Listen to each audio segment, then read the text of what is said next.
یہ ہے ان کی پارلیمنٹ, تھینک یو یہ ہے ان کی سوداگری. یہ کیا سودا بیچنے آئے ہیں یہاں پر؟ یہ خود توہین پارلیمنٹ کے مرتکب. ایک سانس میں انہوں نے دھمکی دی اس پارلیمنٹ کو. جناب, جب دلیل نہیں ہوتی ہے تو پھر دھمکیاں رہ جاتی ہیں. نہ صرف پارلیمنٹ کو دکان کہا ہے, یہ سودا بیچنے آتے ہیں یہاں پر. یہ سوداگر ہیں, سوداگری کرنے آتے ہیں. یہ جو نااہلی کے کیسز ہیں, یہ اب اس کو معاف کرانے کے لیے یہ سارا چکر چلا رہے ہیں. اپنے کرپشن کے کیسز معاف کرائے, اب یہ اپنے نااہلی کے کیسز معاف کرانا چاہتے ہیں. آپ نے حکومتی رویہ دیکھ لیا. یہ جو صبح شام سپریمیسی آف پارلیمنٹ کی بات کرتے نہیں تھکتے, وہ آج اس فلور پر خود توہین پارلیمنٹ کر رہے ہیں.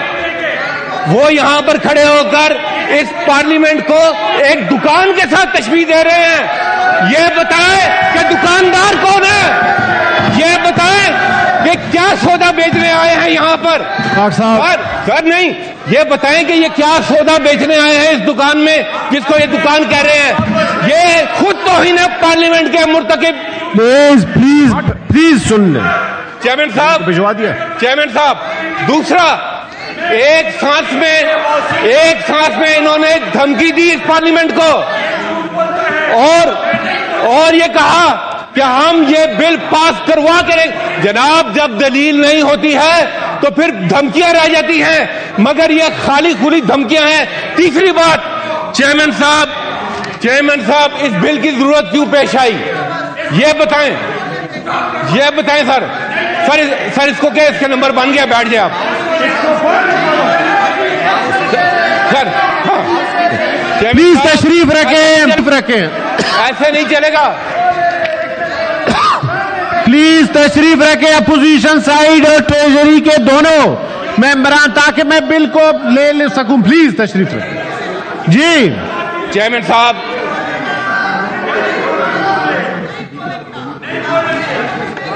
مجھے آپ ابھی بہت چھوٹے ہیں. مجھے پلیز آپ ادھر چیئر کو ایڈریس کریں. پلیز چیئر کو ایڈریس کریں. ڈاکٹر صاحب, اپوزیشن لیڈر صاحب, یہ بدماشیاں بھول جائیں. آپ مجھے چیئر کریں. چیئرمین صاحب, میں آپ سے ایڈریس کر رہا ہوں. آپ مجھے یہ میری بات سنیں. جنہوں نے یہاں پر بدماشی ایکسپنج کر دی, نہ صرف پارلیمنٹ کو دکان کہا ہے, یہ سودا بیچنے آتے ہیں یہاں پر.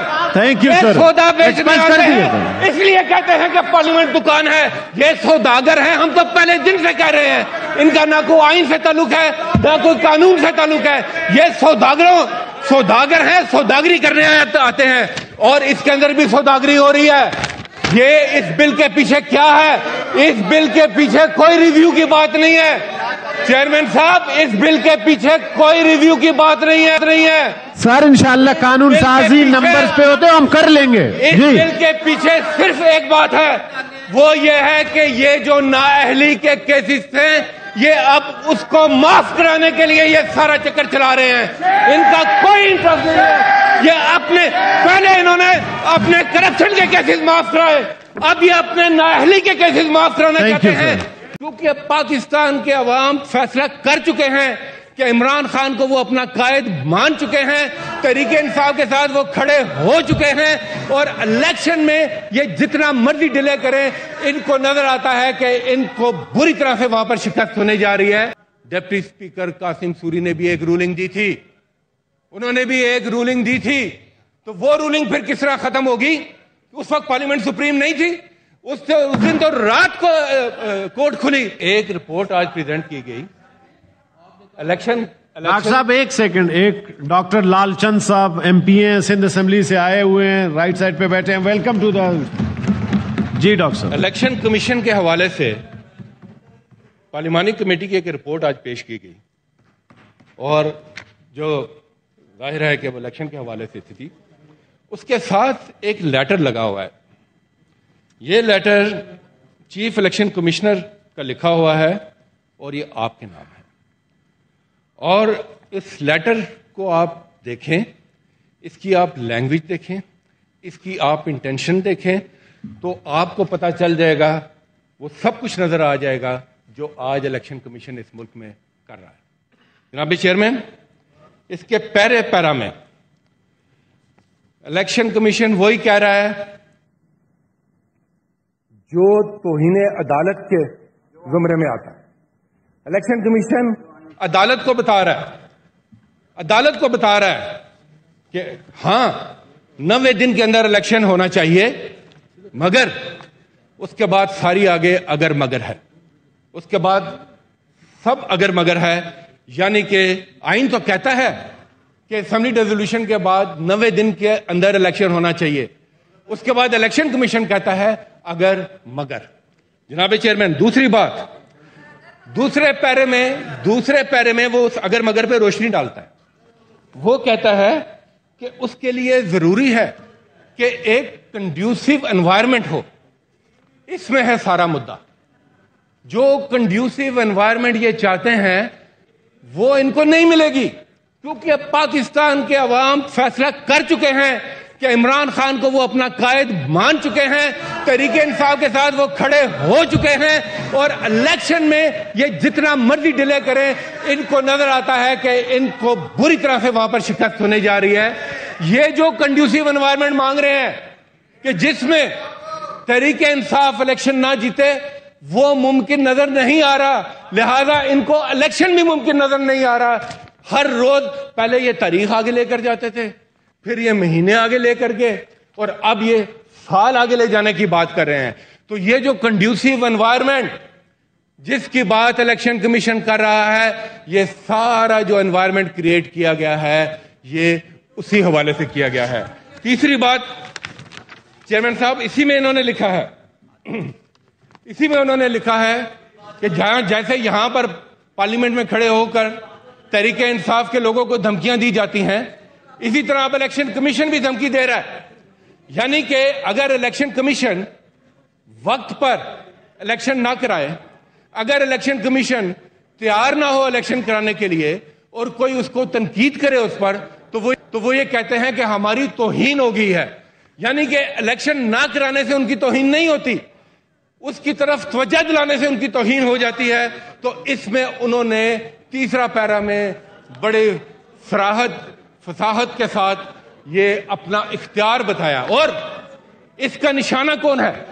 اس کا نشانہ صرف اور صرف تحریک انصاف اور تحریک انصاف کی لیڈرشپ ہے، جن پر بار بار یہ پرچے بھی کرواتے ہیں اور یہ ان کو توہین عدالت میں بھی بلاتے ہیں، جس سے یہ ثابت ہوتا ہے کہ یہ کمیشن، الیکشن کمیشن جانبدارانہ ہے. اور وہ خود ہی اس کے بعد اگلا پیرا میں الجہاد ٹرسٹ کیس، اس کا ایک پیرا لکھتے ہیں، اور میں وہی پڑھ دیتا ہوں جو انہوں نے لکھا. انہوں نے لکھا کہ the people who are responsible to arrange, organize such elections are bound under the constitution and the law to be impartial, neutral and honest. جناب چیئرمین، کہاں ہے امپارشیلٹی؟ کہاں ہے آنیسٹی؟ کہاں ہے نیوٹرل؟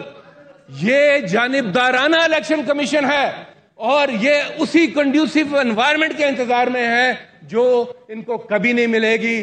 کل عمران خان نے، اور دوسری بات، اور جو عدلیہ کو دھمکیاں، عدلیہ کے خلاف کمپین کا سلسلہ شروع ہوا ہے، الیکشن کمیشن اپنے کنڈکٹ سے یہ ثابت کر رہا ہے کہ وہ شاید انڈیپینڈنٹ ادارہ نہیں بلکہ اس حکومت کا کوئی ذیلی ادارہ ہے.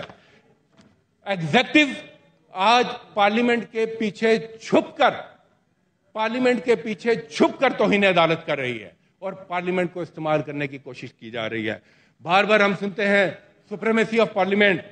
چیئرمین صاحب، یہ سپریمیسی کی ایک جنگ شروع ہے اس وقت. میری گزارش یہ ہے، ہم ایز اے پارلیمنٹیرین، ہم جو ہے وہ ایک سپریم ادارہ ہے، مگر چیئرمین صاحب سپریمیسی جو ہے یہ ایک ریلیٹو ٹرم ہے. ایبسولوٹ ٹرم میں سپریمیسی صرف اللہ کی ذات کی ہے، باقی جتنی بھی سپریمیسیز ہیں وہ ریلیٹو ٹرم میں ہیں، ان کی اپنی حدود و قیود ہیں، ان کا ایک اپنا فریم ورک ہے جس کے اندر وہ سپریم ہوتی ہیں. اور جو آئین نے ٹرائیکوٹمی آف پاور دی، اس میں ہر ادارہ اپنی حدود اور قیود کے اندر سپریم ہے.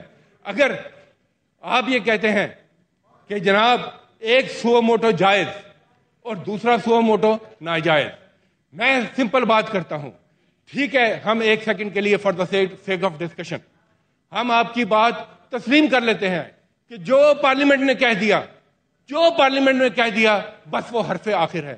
تو چیئرمین صاحب, ڈپٹی اسپیکر قاسم سوری نے بھی ایک رولنگ دی تھی, تو وہ رولنگ پھر کس طرح ختم ہوگی؟ اس وقت پارلیمنٹ سپریم نہیں تھی, اس دن تو رات کو کورٹ کھلی, رات کو سو موٹو لیا گیا, اس وقت پارلیمنٹ سپریم نہیں تھی. ہاں, آج آئے بیٹھے تو پھر چلے وہاں پر اس رولنگ تک. ہم گزارش کرتے ہیں چیف جسٹس سپریم کورٹ سے کہ پھر اس فیصلے کو بھی واپس لے لیں. اگر پارلیمنٹ کی ہر بات سپریم ہے تو پھر اس فیصلے کو بھی واپس لے لیں, بحال کریں. جو رجیم چینج کے تحت وہاں پر حکومت کا تختہ الٹا گیا تھا, بحال کریں پھر اس اسمبلی کو, اگر پارلیمنٹ کی ہر بات کہی ہوئی سپریم ہے. چیئرمین صاحب, سب سے اوپر کانسٹیٹیوشن ہے. ریاست ایک جسم کی مانند ہے, اور اس کی روح کانسٹیٹیوشن ہے. اگر آپ اس جسم میں سے کانسٹیٹیوشن کو نکال دیں گے تو پھر وہی ہوتا ہے جو اس جسم کے ساتھ جس کی روح نکل جاتی ہے, پھر وہ نہ حرکت کر سکتا ہے, وہ پھر ایک تباہی کا سبب بنتا ہے. تو چیئرمین صاحب گزارش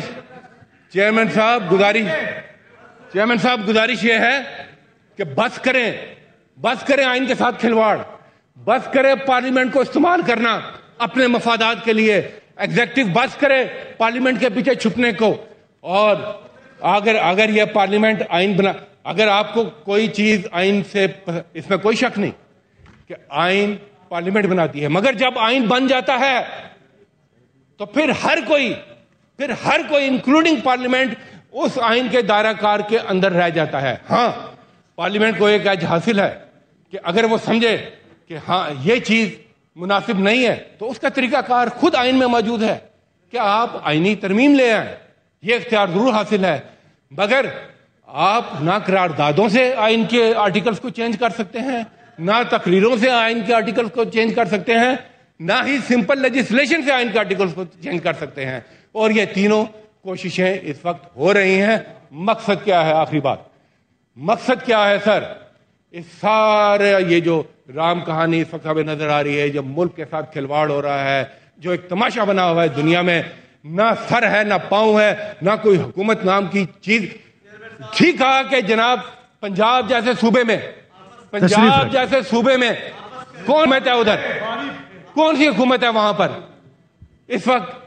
کے پی میں کون سی حکومت ہے؟ یہ اگر آپ آئین سے باہر نکلیں گے تو پھر یہی ہوگا. بجٹ کی بات کر رہے ہیں, کون بجٹ دے گا پنجاب کے اندر, کون بجٹ دے گا کے پی کے اندر؟ چیئرمین صاحب, یہ صرف الیکشن سے فرار. اور دیکھیں, میں نے پہلے بھی کہا تھا, پہلا ظلم انہوں نے یہ کیا تھا, پہلا ہدف اپنا اچیو کیا تھا رجیم چینج آپریشن کا, اپنی فیس وصول کی تھی, 1100 ارب روپے کے کیسز معاف کرائے تھے نیب کے. اور آج جو ترمیم یہاں پر لائی گئی ریویو کی بیک ڈیٹ سے, اس کا مقصد صرف یہ سامنے ہے کہ یہ اپنے نااہلی کی کیسز معاف کرانا چاہتے ہیں. چیئرمین صاحب, ملک اس وقت دہشت گردی کی لپیٹ میں ہے. کل کے واقعات آپ دیکھ لیں, اگر ایک طرف تو ملک دہشت گردی کی لپیٹ میں ہے, دوسری طرف وہاں پر ایک سن آف سوائل مراد سعید اگر اس کی آواز اٹھاتا ہے تو اس پر دہشت گردی کے پرچے کر دیے جاتے ہیں, اس کی زندگی کو خطرات لاحق ہو جاتے ہیں, اس کو تھریٹ کیا جاتا ہے کہ تمہیں ہم ختم کر دیں گے. یہ ہم کس ملک میں رہ رہے ہیں؟ اور ایک سابق وزیر اعظم جس پر قاتلانہ حملہ ہوا, ان کو گولیاں لگی, وہ عدلیہ کے احترام میں اپنی تمام تر تکلیف کے باوجود کل آپ نے دیکھا ہائی کورٹ میں پیش ہوئے. مگر ہم دوسرے سابق وزیر اعظم کو دیکھتے ہیں کہ جن کو سزا ہوئی مگر اس کے باوجود وہ آج ملک سے باہر بیٹھے ہیں. یہ دو رویے ہیں چیئرمین صاحب. عدلیہ کا احترام اگر ہوگا تو دونوں طرف ہوگا. ہم تو عدلیہ کا احترام کر رہے ہیں, آپ بھی عدلیہ کا احترام کریں. عدلیہ نے جو فیصلے دیے ہیں الیکشن کے حوالے سے وہ بائنڈنگ ہے کانسٹیٹیوشن کے انڈر, وہ آپ کو ہر صورت پر ماننا پڑیں گے, آپ اس سے فرار حاصل نہیں کر سکتے.